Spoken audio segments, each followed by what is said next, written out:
This is Jim Fox from the LA Kings, and you're watching Home Ice Advantage, all hockey talk with Ted Sobel and Jonathan Davis. Thank you, James, and happy birthday to you. 65 a couple of days ago. John, welcome to the show this week. And we got a guest, a friend of yours from Toronto, Ontario, not the Ontario down the street where the Rains skate. Let's hear about Matt Marchese. How are you guys? Great. He's in his car in TO and getting ready for an exciting day. Matty, it's been fun times in your neck of the woods. Last 24 and 48 hours. Sure. Is that what we're calling it now? Is that what the rest of the world thinks this is fun? I mean, it's fine for me. This is content. I have no problem with it. But for the players and the members of the Toronto Maple Leafs, I don't know if we can call it fun anymore, guys. Well, no, I'll tell you, you make Kings fans feel really good about themselves after what Leafs fans went through in Game 7. Oh, yeah. Like, I mean, it's that performance, and I said it to a bunch of people, like that performance was, in the 36 years that I've been on this planet, that was the worst performance I've ever seen in a Game 7. And then it turns out that it was correct because it was the worst the worst margin for a home loss in a Game 7 in NHL history. So, I mean, you can't make this stuff up anymore, guys. No, but it was slightly better than the performance in Game 5. Well, I don't even know. Yeah, you got about 8 minutes of a solid performance in Game 5. You definitely didn't get that in Game 7. You definitely didn't get that in Game 5 for sure. By the way, let's have a formal introduction here from Matt, who's the host of the Fan Hockey Show. Tell us about the show, Matt. It's myself, along with someone that is very familiar in your neck of the woods, former Kings assistant GM Mike Fuda, two-time Stanley Cup champion. We look around the league, a little bit more of a focus on the Canadian teams. I mean, now there's just one left, so less of a focus on the Canadian teams. But we have lots of good guests on the show. We're on the Sportsnet Radio and Television Network. So it's in year one, it's been a lot of fun. That's great. And you produced the show before, is that correct? So I produced a different iteration of the show for years. Okay. I guess it was about 4 years. I also guest hosted as well, and now the co-host of the show. So it's been a wild ride. Excellent. How long have you known John? And you don't have to admit that in public. Oh God, John, how long have we known each other? We've been doing radio hits together for at least 5 years. But we've gotten to know each other a little bit better over the last 3 or 4. So it's been a cool ride. John always gives me his betting tips, so I try and win a few dollars along the way. Yeah, well, hopefully he's better this week than he's been the last couple of weeks. I can't speak. I can't speak to anything because I've been cold the last couple of weeks too. So, Matt, I mean, look, I got a chance to listen and watch to what went on in Toronto today with the exit meetings. And for me, like, I thought the media was way too kind to the players. I thought that it was very softball. And I was waiting for somebody to ask Austin Matthews if he was going to walk back his comments about a bunch of passengers, and nobody did. Were you surprised, or did I just miss it? No, you didn't miss it. I was stunned that nobody asked that question. That's why I kind of laugh. And listen, these are all friends and colleagues and whatever that are asking these questions. So, oh boy, we just lost him. Yeah, hopefully he's back. I don't want to throw shade at the media that were asking the questions, but I'm at a point where I'm just like, and people think this is a tough media market. Like, are we really doing this?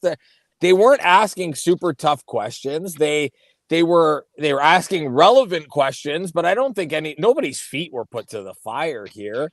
I thought Austin Matthews' answer to, when he said that there were too many passengers, if you're not saying, me included, then I think I'm assuming he meant himself, but if he's not, there's a lot of self-reflection that needs to go on in this city with some of these players. So did he show his passenger card at all, though?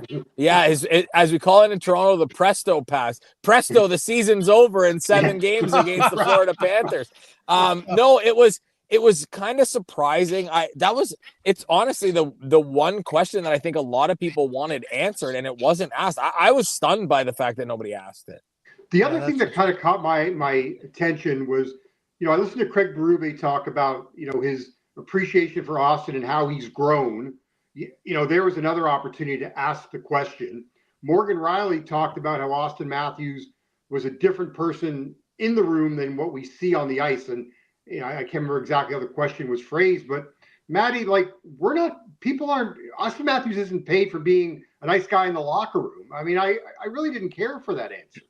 No, he's paid to score goals. He's paid to, people say, he's paid to perform in the playoffs. He doesn't actually get paid in the playoffs, but that's semantics. But and he hasn't earned to be paid in the playoffs either, but that's another story. That's correct. So now it's like, we could talk about growth as a leader. We could talk about being a nice guy in the room, but the only thing that matters at the end of the day is that this team once again has fallen short of their goal, which is forget even getting to the Stanley Cup final. Now the goal is, let's just win 2 rounds.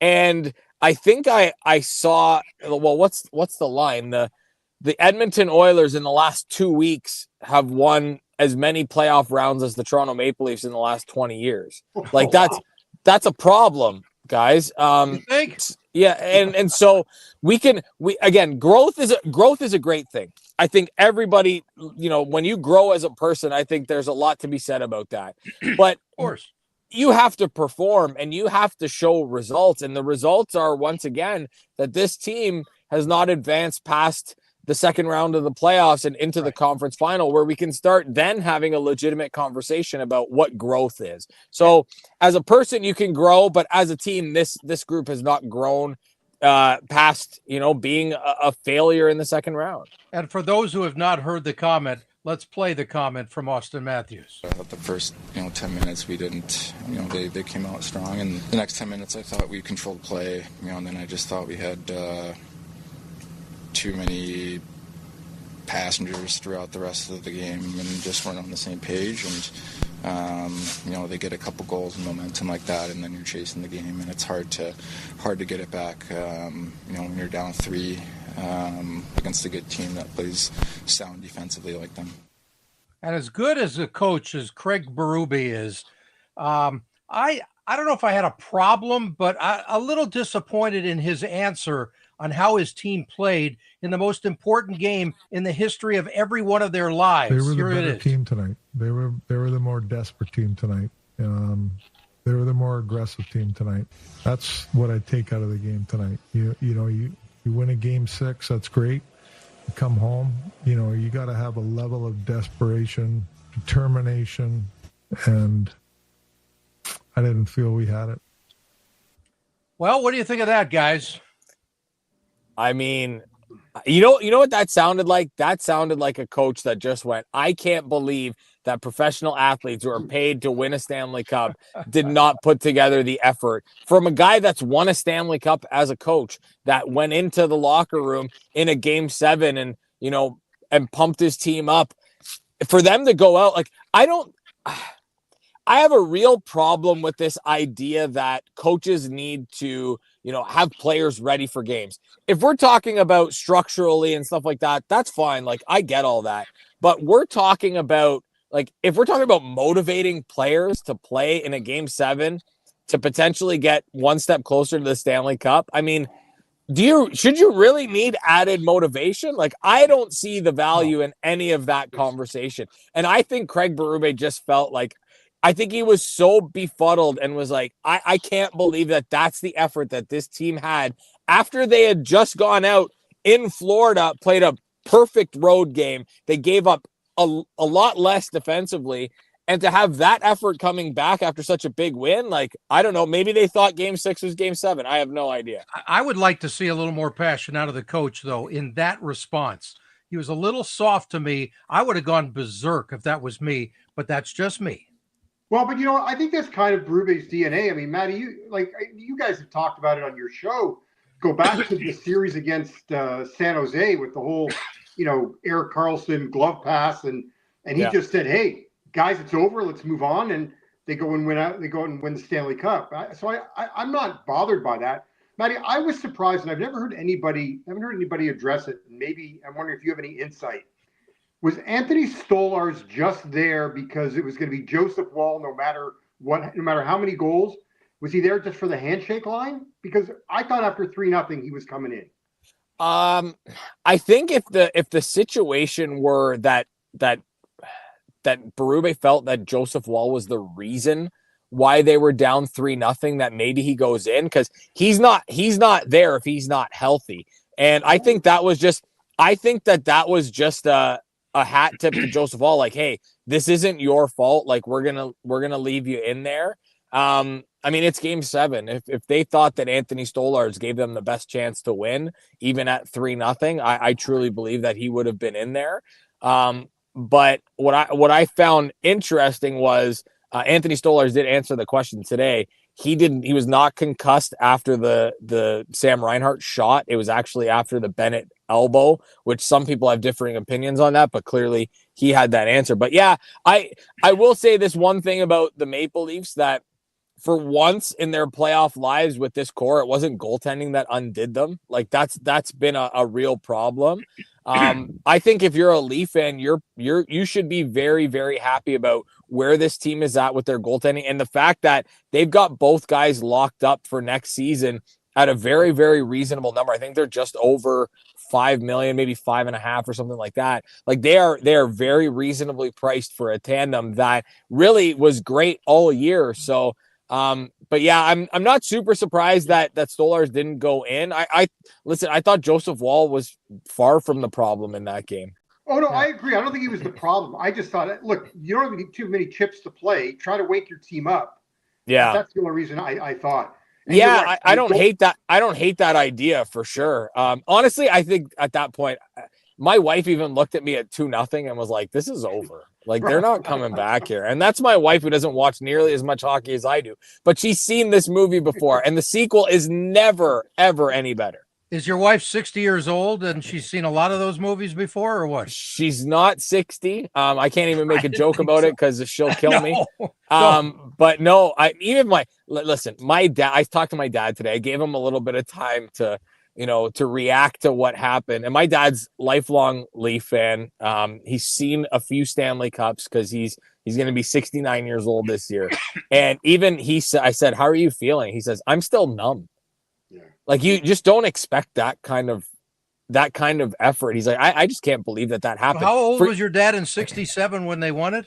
So my dad was 11. So he remembers it then. He remembers it. Does he remember this guy?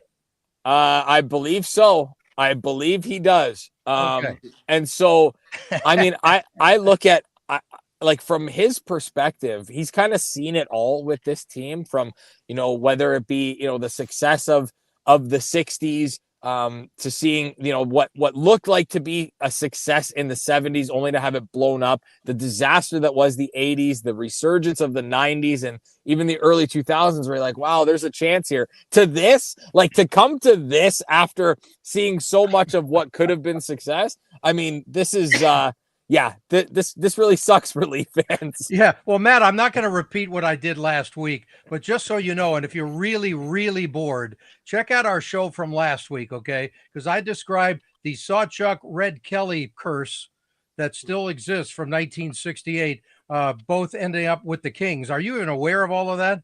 I was aware that I didn't know that Red Kelly ended up with the Kings. I definitely he was their head coach. Okay, so Sawchuk, I remember Sawchuk being jettisoned out because of the expansion draft. Right, he was the first overall pick of the draft by the Kings. Yeah, so I do remember that part, but no, what is the curse here? Just that they're gone?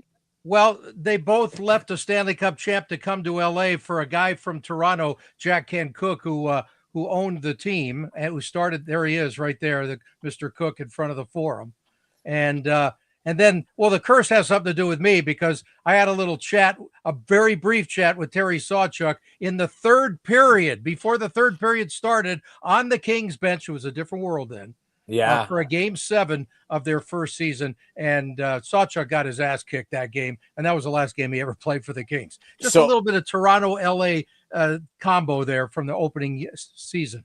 Okay, so I'll give you another Toronto-LA combination that is part of the curse. And I joke about this all the time, and I don't know if my co-host likes it or not, but I'm going to throw it out there anyway. Mike Fuda, my co-host, as we mentioned, was born in 1967.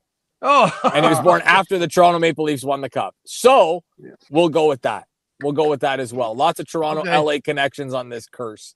I love it. Matt, from 2,000 miles away, your thoughts on the LA Kings hiring of Ken. Can we go to that a little bit later? Oh, we could. All right. Then I want to touch. I got one more. Yeah, Leafs let's finish up with the Leafs now, and okay. I want to go to what happened with Scheifele the other day. Okay, just one more Leafs question. Yeah. I got to ask you, like, how's your colleague David Amber? I have to believe that he's got to be just absolutely crushed. I'm sure DA is in shambles with. Was he a big Leafs guy or something, or what? Huge, and Matt is like dumb from it because he's frozen right now. Matt looks like the defense for the Leafs in their own zone in the last game. Yes. Like, where do I turn now? Right? Yeah, we've definitely destroyed. He's getting ready for the dentist, and we're freezing him before the dentist does. Yeah, exactly. Well, before he makes his comeback, we can take a quick look at this list here and your thoughts on a total turnaround for this roster potentially. Yeah, Marchese is the big one. This is the guy that they wouldn't put in a Mikko Rantanen trade. He is the bright future for Toronto. I think in the case of Mitch Marner, have to believe gone. John Tavares, right. If it's a deal, maybe $3 million, max $3 million. I think he stays. Max Pacioretty talked about it's a really tough year for him being away from family. Good chance he takes next year off and retires. Steven Lorenz, good complimentary piece, and be interesting to see what they do with Nick Robertson, who's still trying to find his way with the Maple Leafs. The brother of Jason has not had the same success as his brother. It's the 200-foot game that I keep hearing is what is holding him back. Yeah. And Matthew Knies has had a really nice season. Oh, I mean, this is a guy that he's your power forward, and a guy that is willing to play 3 feet from the net and score the dirty goals. Had a solid year playing alongside Matthews and Marner, as most people would, but a guy that does the dirty work. I have all the time in the world. We're just talking about Matty about Matthew Knies and the bright future ahead for him. Yeah, and by the way, speaking of Matty and the dirty work, look at him. He's out there in the dirt literally right now. Okay, so funny story because as you guys know, John. Okay, go ahead. As you guys know, it's not always hot here, and somehow, some way, my phone overheated being in the sun in the car. So that's why I had to come outside and enjoy nature because it's a lot quieter and it's a lot cooler. What kind out of a here. misnomer is that? Your phone overheated and you froze. How does that figure? Yeah, that's a really interesting one. I didn't know. But first of all, to answer the question that I was answering, David Amber is absolutely in shambles with 2 of 3 Canadian teams out of the playoffs again because he is Mr. Canada when it comes to the playoffs. Now, Matthew Knies, honestly, I look at this player and I say there's maybe 5 players like him in the league when you add in size, speed, physical ability, offensive ability, how responsible he is in his own end. Like I look at that player and it's funny. I just had this conversation today about him and there's a chance that if he signs an 8-year deal, that number is $9 million. There's a chance. Okay. And I know, and somebody tried to tell me, well, look at what Matt Boldy got and look at what Seth Jarvis got. And that's great. But we now know that the cap is going up pretty significantly. And so that kind of player is in the same or can be in the same ilk as Brady Tkachuk, as Tom Wilson. Like we're talking about unicorn hockey players here. Right. So I think the future is so bright for him. And it's funny. He was asked about offer sheets today. And he kind of scoffed at the idea and said, I want to be a Toronto Maple Leaf, which makes that decision a lot easier. Like it should be, I don't think it's going to be an easy deal for the Leafs to come to, but it's easy in the fact that they need this guy in their lineup because they just don't make players like this anymore. One more thing on the Leafs. You see front office changes there. Something has to change. Something. I have this sneaky suspicion that there are going to be changes. I think Brad Treliving is safe. Craig Berube is safe. Like those guys aren't going anywhere. Right. But I wonder about Brendan Shanahan, guys. Like he's been a part of this for a long time, and if there's a lot of talk about MLSE and how many people were just running the show in different spots. Like the Toronto Raptors have a president and general manager. The Toronto Maple Leafs have a president and general manager.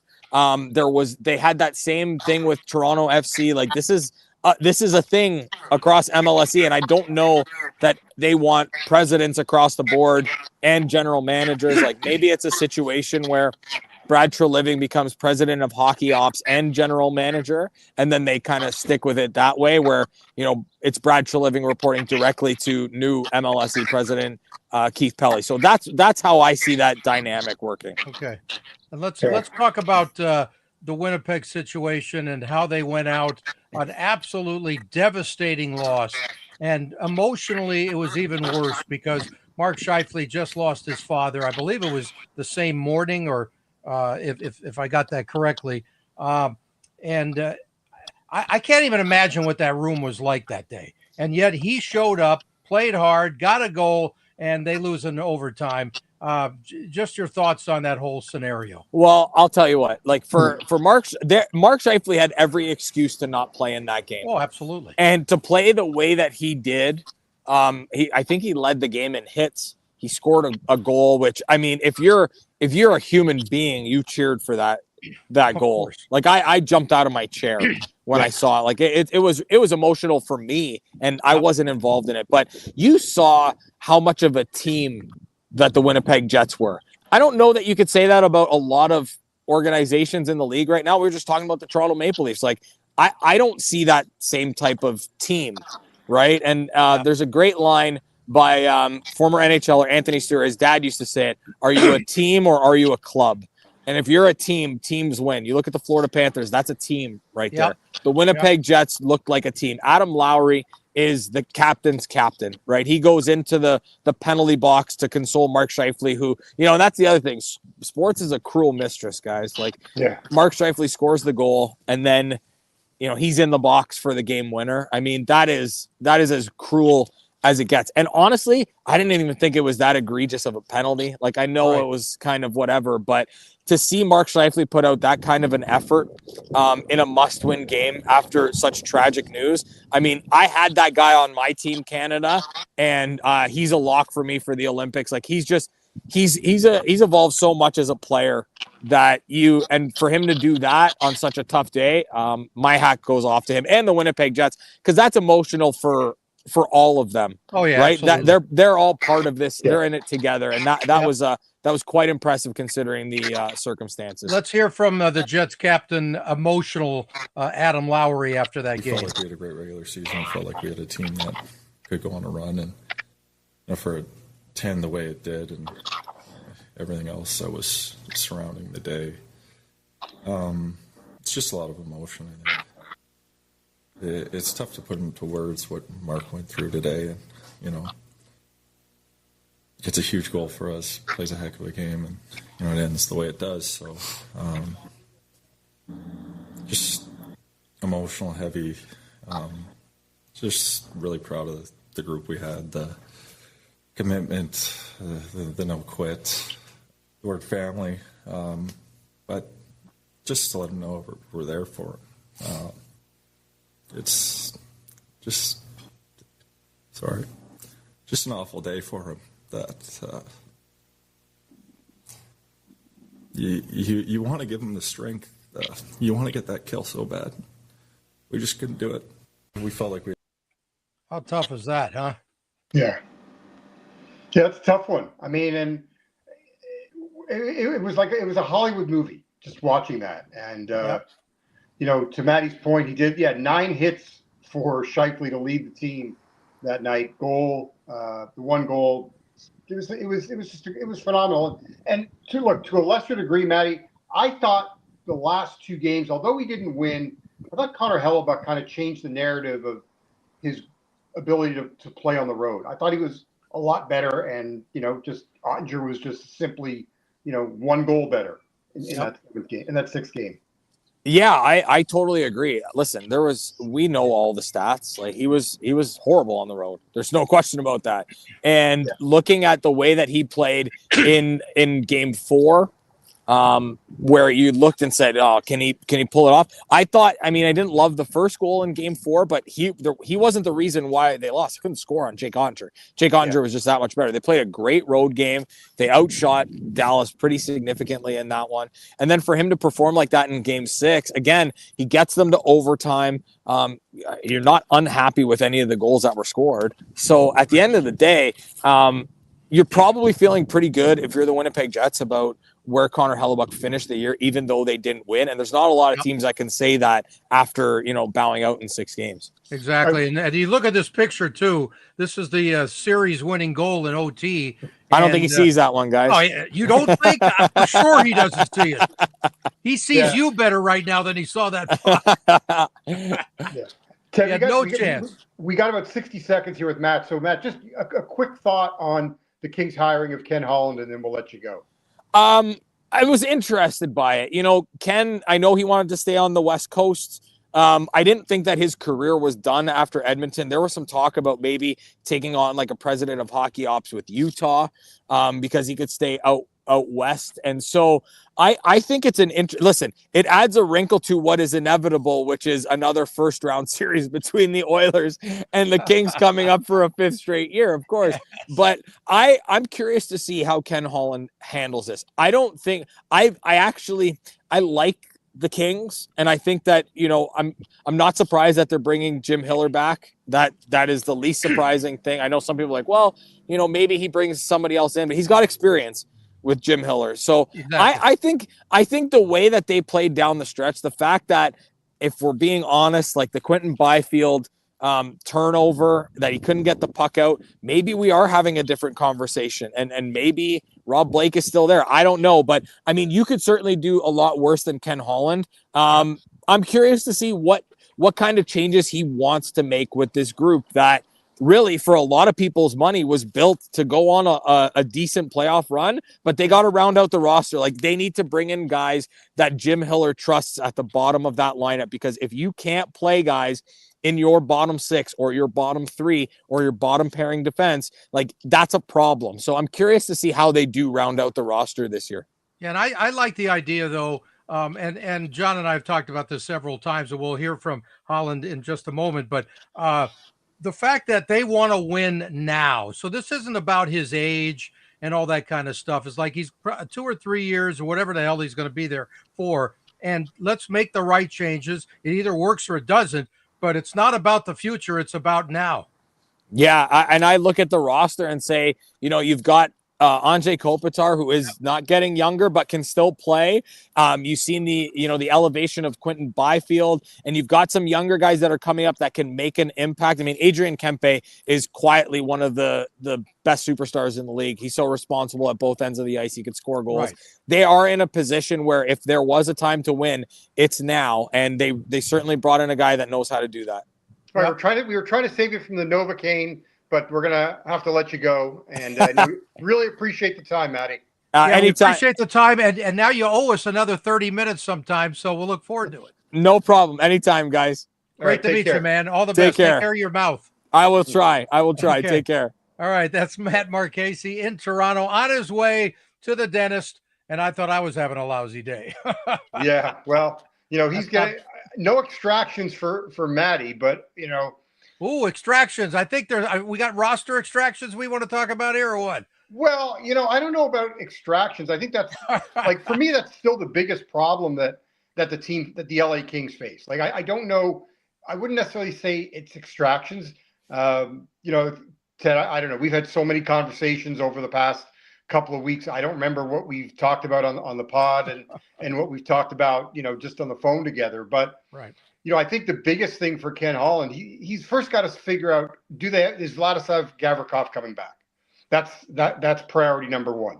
Yep. And then priority number 2 is is Anze Kopitar, is this officially going to be his last year? Because then you've got a plan for year 2, of his tenure here. So those to me are 2 big things. And then look, Tanner Jeannot was brought into LA for a reason. That physical presence, which was definitely missed in the playoffs, no question about it. But they couldn't get a deal done with him during the year. It doesn't mean that they can't get a deal done during the summer.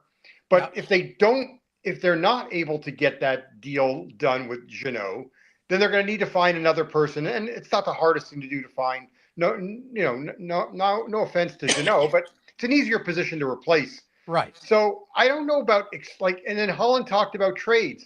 Ted, you and I have talked about it. You can move guys that have no moves and no trades. It's a little trickier, but the only guy that they can move without asking permission is Trevor Moore.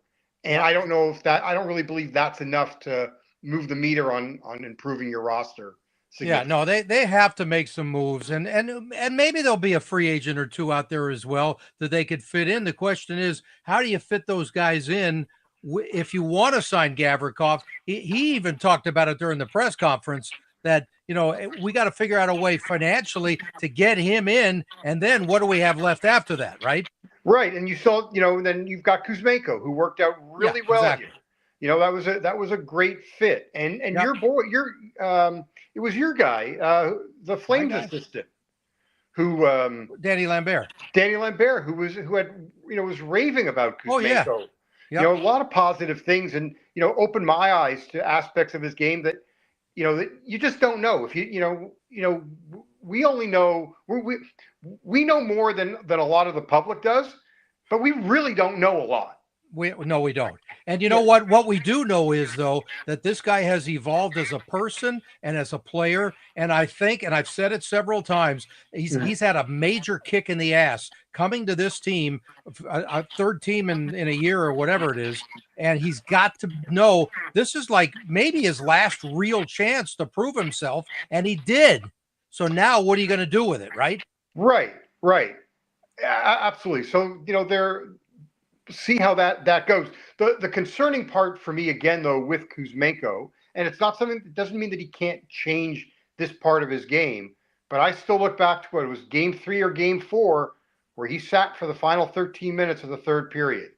Again, you've got a guy who's playing on your top line that you can't trust. That's a problem. That can't be overlooked. And I want to know why he wasn't trusted. Well, because this is a guy that he's there to score goals. He's not there to prevent them. No, I know, but he has played a little bit better from the 200-foot side of things over the last month, I would say. I mean, he was working. Yeah, I didn't pay. Look, we didn't see anything like that happen during the regular season. Again, it was another player that when everything's on the line, pull the plug. that they can't trust. I do want to just to circle back to Ken Holland. And by the way, we're going to hear from Ken because it was a total coincidence for everybody out there to know. I got a question in, and you followed me, so I'm going to play both answers, and it's over 5 minutes. Okay. All right. Why don't we go into what Holland had to say first, and then you and I can react to that. Okay, good. And other things. And my first question was what we've been talking about for quite a while. The old, are you guys built for the damn playoffs? Welcome, Ken. The term that I keep thinking of is built for the playoffs. So what is your description of what that means and where this team is right now? Because that's been the difference of the last 3-4 years.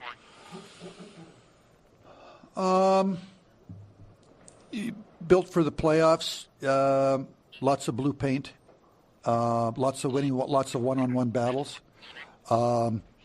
blocking shots,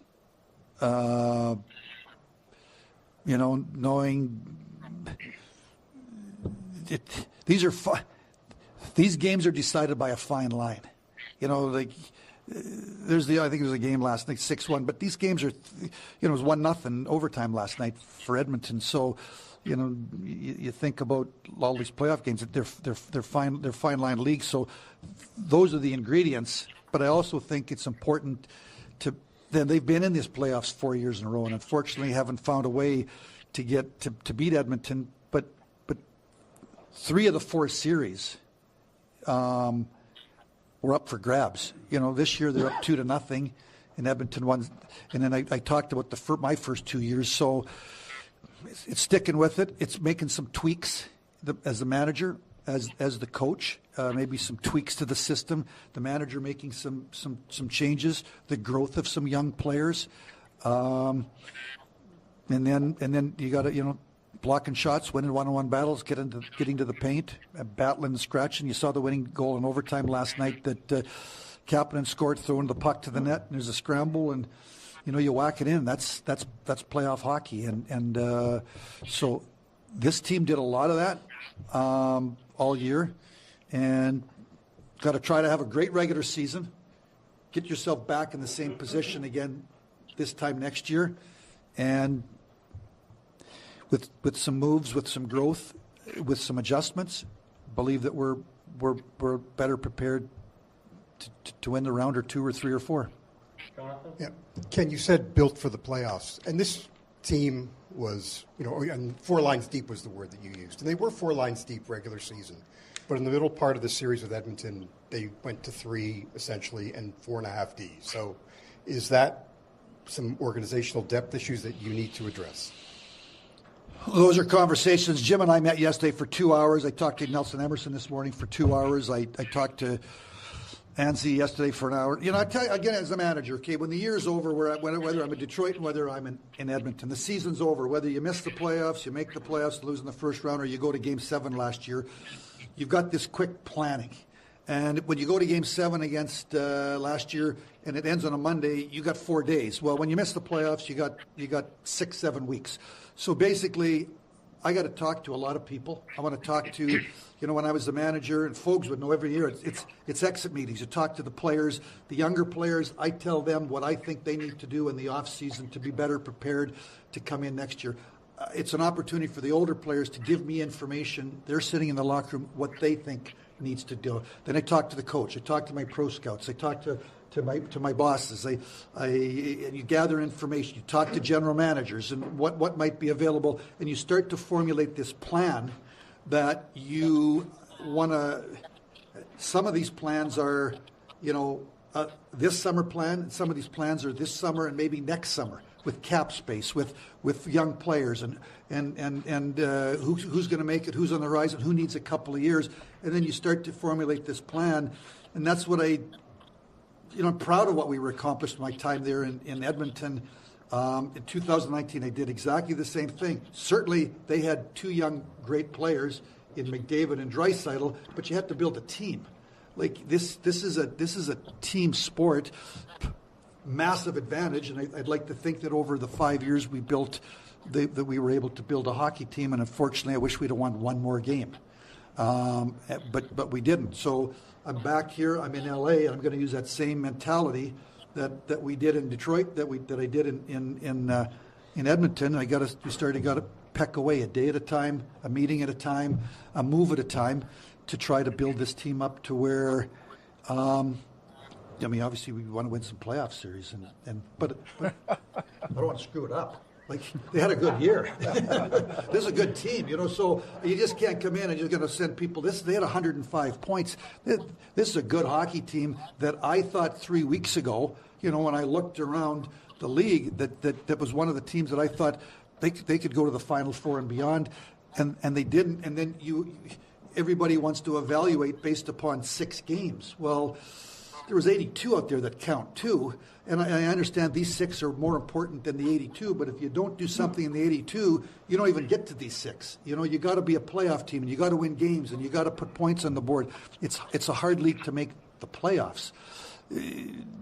These players know it. They live it every day. They're going to start here now in the next week or so, and they're going to the gym every day. And there's 32 teams that are doing that every day, all summer long. And then it's training camp, and it's competitive. And teams that are building have got young players, and they're starting to come, and they're starting to get better. So we want to win the Stanley Cup. That's the ultimate goal.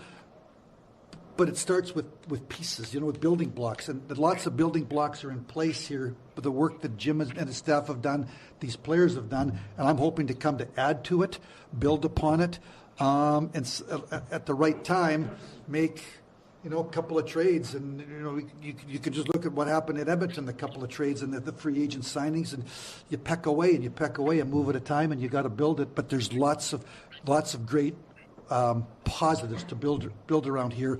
And it's a really good hockey team that had a great year in a tough league, and up 2-0. Really, I see 6 games. It's 4 games, right? I mean, the first 2, it looked like things were going pretty good. So it's 4 games. Okay, now that's Ken Holland. Yes, he talked. I want to say I love Rob Blake. Dealing with him over the years since he was a rookie. Okay, as a person, I'm talking about. Ken Holland spoke more in our 2 questions than Rob Blake did in his entire career as the general manager of the Kings. Well, look, that's fair. And Ken, extremely personable. And he tried to answer the question, I think. Yes. I mean, he gave us an answer. I really thought that, at least in my question, he went in 15 different directions and really never got to, Here's the thing. A couple of things I want to touch on. Yep. Ken talked about he wants to do similar to what he did in Edmonton. Yep. Okay. The problem is that Connor and Leon were a lot younger than Anze and Drew Doughty are, right. And he doesn't have 5 years in Los Angeles. Yep. He may have 1 with Anze Kopitar, and if he's done, he's going to have to find. If not, Quentin Byfield's your number 1. You got to then, if Byfield's your 1, then you got to find a 2, and that's the hardest position to fill. Would you not agree? Yes, but at the same time, the good thing is, and I mean good in a positive way, once you lose Kopitar, you'll also lose his salary, which will help overall. Well, his salary's 7. His salary's 7 this year. No, I know, but I'm just saying to bring in somebody who can help. I understand. It's just the hardest position to fill. Oh, absolutely. So, I'm not crazy about that analogy. And yes, the whole, I think we had a great 82 games, and that's got to count for something. That counts for a little bit. Once or twice. You can't use it 4 times. I'm sorry. Especially after both of us said you're not built for the playoffs. It has nothing to do with the regular season. Right. So, I think that, look, I said Ken Holland was a safe hire, is the way. And that's not to be offensive to Ken Holland. He is a safe hire. Okay, now you're freezing. You're freezing just like Matt did. No, I just think that they did themselves a disservice by not interviewing others, just to hear what other people, just to get a different other perspectives, and also you have an opportunity to learn from other people what they think about your organization, and you may learn things, not just what other attributes that other guys may have. You may want to hire somewhere down the road, because Ken Holland's I don't think is here for the long haul. Of course. But I think it's a missed opportunity that they went for Ken, and they said that was it. And I've been watching a bunch of interviews that Ken has done with other people. He was on with John Shannon, former producer at Hockey Night in Canada and Sportsnet personality, and Darren Millard, who works now for the Vegas Golden Knights. Yep. And John does a lot of the Oiler games still, and he's got the relationship with Ken from over the years. And look, he said, Ken, I know you had 1 offer in the East and 1 in the West. All right. Well, I believe that offer was the Islanders. Okay. I could be wrong. Immaterial. Yeah. Right. But in every interview that I've heard, and I've watched at least 4 now, Ken Holland keeps talking about the fact that he wanted to be out West because they've got a place in Kelowna. He's got another 1 kid in Chicago, 1 in Detroit. It's easy access to them. I think that I don't want to hear that. I don't care. Like, immaterial to the job. Pardon? Immaterial to the job. It is immaterial, and you can say, hey, look, this made a lot of sense for me. It's a great organization. It works for my family. I don't need to know where your family is living and that you can have easy access by plane to get to them. And the fact that he brought it up in every interview that I've heard him do is a little befuddling to me. Like, I just don't see why you need to make, like, if you're making that a point as one of your criteria, like, too much information, right, Ted? Like, there's We don't need to know. Yeah. And right. I really You're right think about that. But at the same time, he sounds like a really good, true family man. And he probably always wants to include them in everything. But you're right. We don't need to know all that. I don't need to know. I don't want to know that factored in your decision that you can get to Kelowna, and then I really think that he was never taking, in my opinion, based upon what he's told us about all this, about being able to get to his family. I think he leveraged that opportunity with whatever Eastern team it was against the Kings, and he was playing poker, and he won, and they folded, because I don't think he ever would have taken that job. Right. Of course, all that is totally meaningless if it comes down to he does his job right. Well, no. But I just I know. See, look, here's one thing. Here's another thing that I was told about Rob Blake. One of the reasons that he hired Todd McClellan as the head coach is that he said Todd was the best coach that he played for. Okay? Not the best coach he interviewed. No, the best coach that he played for. That's what he liked. Okay. Well, Rob Blake played for Mark Crawford. Andy Murray. I like Andy. I'm just, I not that Todd necessarily was a bad coach, but I don't think he had a lot to do. If he was basing it on the best coach that he played for, I just don't think that there were. I think he could have maybe explored other opportunities. It's just kind of like this thing with what the Kings did with Holland.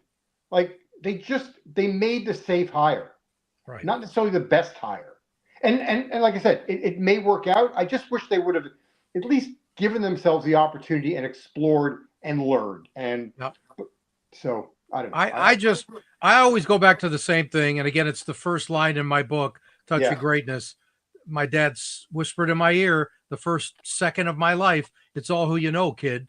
And that's what this is all about. It's who you feel comfortable with, as opposed to interviewing others when what you should do and what you might do doesn't always work out that way. But I think that, look, I still think, that you could have always gone back. You could have always hired Ken Holland. Of course. Right.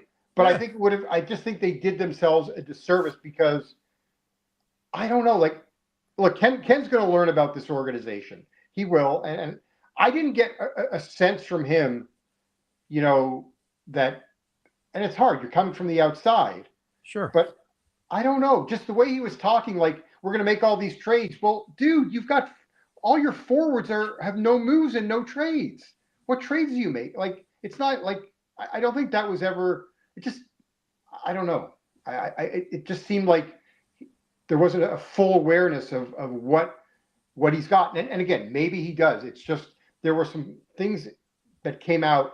Now, the one thing, Ted, that I did like is that he basically said that Jim Hiller messed up in the playoffs, and he will learn from that mistake. Right. And I also like the fact that I didn't realize their connection that they had in the past. Yeah. And I think that helps in the transition big time. There's a comfort level there that if he brought in somebody else, or if he just fired him for whatever reason, that would take a little bit of time. And so there's no excuses in this particular move. But would it not shock you that if this team is 8-12 to start the year, that there's a new coach? I don't know about 8-12, but it wouldn't shock me. Yeah, no, but I mean, and let's face it, Ken's been around a long time, so he knows a lot of people too, of course. Sure. Now, one thing I do want to say about a couple of things about Rob Blake that I've learned over the last couple of days, again, watching these other interviews. Okay. One, I think, again, it was the interview with Shannon and Millard, where Ken Holland talked about the fact that he and Blake went for dinner. Okay. I didn't hear that. Beach. And, who paid? That's a rarity. That's a rarity. Pardon? Who paid? Yeah, who paid? But that's a rarity that, that you would get the chance to sit down with the guy that you're replacing. Oh, absolutely. And so, really kudos to Rob Blake for doing that. And I, the other thing that I learned and again, kudos to Rob Blake, is that he extended both Nelson Emerson and Glenn Murray for 2 years. I believe they have 2-year extensions. Okay. So that goes for next year, for this coming year and the year beyond. So he took care of, his friends and people in the organization before he had made a decision on what his future was, because he didn't want them to be without work, or if they were, at least they knew they were going to be paid for 2 years. I think that was a really good touch by Rob Blake, and something. Yeah, I think Rob. Look, you like him or don't like him as a player, as a GM, whatever. He's a good person. Okay, I've dealt with him a long time. People like him as a person, and that's very important. And that came out in his post GM regime here. Right now that he's retired for whatever amount of time, he's showing what kind of a guy he is. Yeah, no, that absolutely. And the more as I was listening closer and closer to what Luke was saying, I get the sense that this was Rob's decision to walk away, and not the organization's decision to say, I think it's time to move on, because he had that contract that was not signed. I think Rob just said, I'm done, because Luke seemed to be like in scramble mode. Yeah. To be looking for a GM or to be trying to get to Ken Holland. Right. And again, I agree with you. No, I agree with you. That's what it looks like. Yeah. And it doesn't, at the end of the day, it doesn't matter. Right. No, it doesn't. But I think, Rob, there was and again, I know nothing from the inside, but it looked like a bit of a burnout situation to me. Yeah. And look, if you're Rob Blake, he's in his mid-50s. Yeah, he's made a ton of money. He can do whatever he wants. He lives on the beach. Enjoy, buddy. I know. I've been waiting for him to invite me over for a barbecue. I'm only 8 blocks away. He's got this beautiful, beautiful home, right? Well, I suggest you call Ken Holland first, and maybe you guys could set up a 3-way dinner. Right. Yeah. Anyway, before we go on to the play, let's one more local thing. Let's hear from Ducks general manager Pat Verbeek on the hiring of Joel Quenneville, which we missed out on last week as we got tied up in all kinds of other talk here. Joel acknowledged that his response in 2010 was inadequate. He recognizes the failing to ask further questions and that not following up and taking action were serious mistakes. In nearly 4 years away from the game, he has demonstrated sincere remorse and has bettered himself by participating in a number of programs focused on education, personal growth, and improving his understanding of abuse prevention and response. Joel has paid a price and has faced the consequences. And after careful deliberation and consultation with so many, we believe he has taken the necessary steps to return to the game as the head coach of the Anaheim Ducks. Okay, so that's general manager Pat Verbeek. Now, I want to get your thoughts on this. My feelings are, whatever you think about Joel Quenneville, whether he should have come back, shouldn't, whatever, it doesn't even matter. It's all subjective, like looking at a painting. Yeah. But to me, I think he's in a great situation. He's in a smaller hockey market. He's not going to get hardly any pressure at all there, like maybe none. And he's got himself a good young nucleus of a roster, something to build on, and those guys can work together. Your thoughts on everything I just threw out of my mouth? Yeah, I mean, look, I've been saying that the best job available strictly on roster was in Anaheim this year. So yes, he has the parts. He's got a goalie. He's got a young decor. He's got up and coming forwards. So yes, he's got everything it takes. And the end of the day, as long as the people that were directly affected by what happened in Chicago, meaning the players, Kyle Beach being one, and I can't remember, I apologize, I don't remember the name of the other. There was one other person his name is out there. As long as they're comfortable with this, and they were, and I think Beach was at the press conference in Anaheim in support of it, then really, like, Ted, that's all that matters to me. Absolutely. That's all. Now, I've been trying to listen to as much as I can, and I did hear Pat Verbeek on the Cam and Strick podcast, the most recent podcast. And the only thing that bothered me about that was, and I wish that Verbeek would have stayed away from talking about Quenneville's got a very high character. Right. It's just not the right time for me, in my opinion, for Pat to be talking about that, considering everything that went on. Like, just let's stay away from that topic. But Right. he's paid his dues. Absolutely. And obviously Verbeek knows him extremely well and feels comfortable with him as a person. You know, that I can't remember if they said that or not. Teammates in Hartford for some reason. Okay, Maybe I think you might be right. You know, yeah, I think you're right. Another Whaler, who, I think if you go through that roster, how many players that have been in that Hartford organization have gone on to coaching or management? It's pretty like Brindamore. Pardon? Brindamore was there, right? Wasn't he? I don't know I don't think he played for the Whale.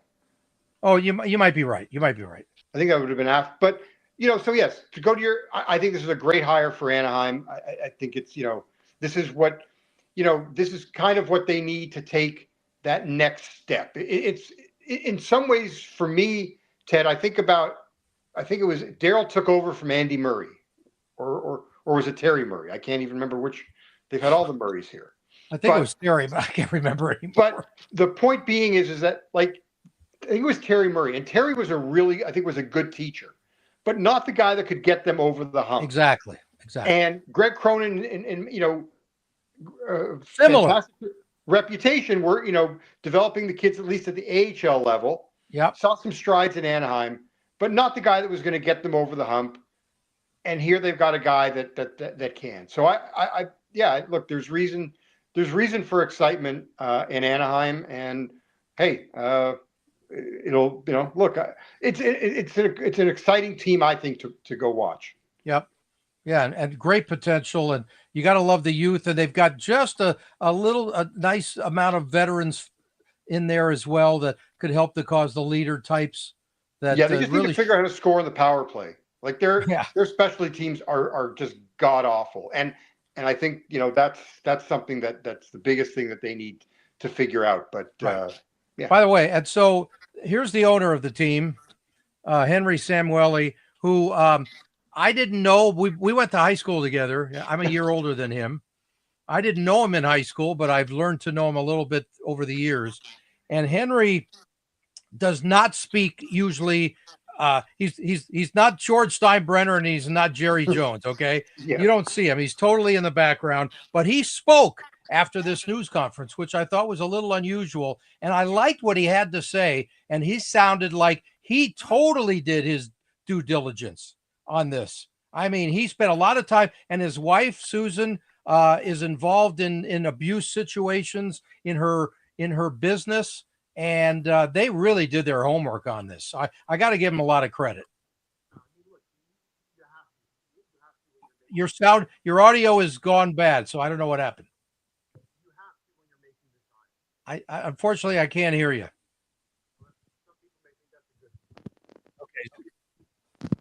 Okay. Now I hear. Now? Yes. Well, I don't know what you did, but you got to pay your Wi-Fi bill. Yeah, I guess I do. No, I'm just saying that you have to do your due diligence in this hire. So credit to the Samuelis in this respect, because they said they spent a lot of time, and believe me, they would not have talked about it if they didn't. So I totally trust them. Okay. Yeah. All right, let's go to the playoffs. What do we got here? We got a game tonight, and of course, you got to start making us money. I mean, this is killing me. Okay, totally. Killing me. Have I really been struggling the last couple of shows? On this show, you've lost 2 of the last 4, okay? So that's not going to even give us the VIG back. Yeah, but I think a lot of my picks are plus money, Ted. So, okay, I'll give you the benefit of the doubt on that one. So at plus money, then, we're still ahead of the game. All right, Panthers-Canes game 1 tonight. I posted a few things up there on my article for my friends over at vsin.com. All right, here are my 2 plays. I'm going to give you series plays for now. Okay. I like the Hurricanes to win game 1 tonight. I'm curious why you like them to win game 1. Okay, you broke up a little bit. I'm curious to know why you like them in game one. Well, look, they're 5-0 at home in the playoffs. They had the second best home record in the regular season. Okay. I think that if they've got any chance to win a home game, it's going to be tonight. Now, in saying that, they've lost 12 consecutive games in round 3, including being swept by Florida the last time they played.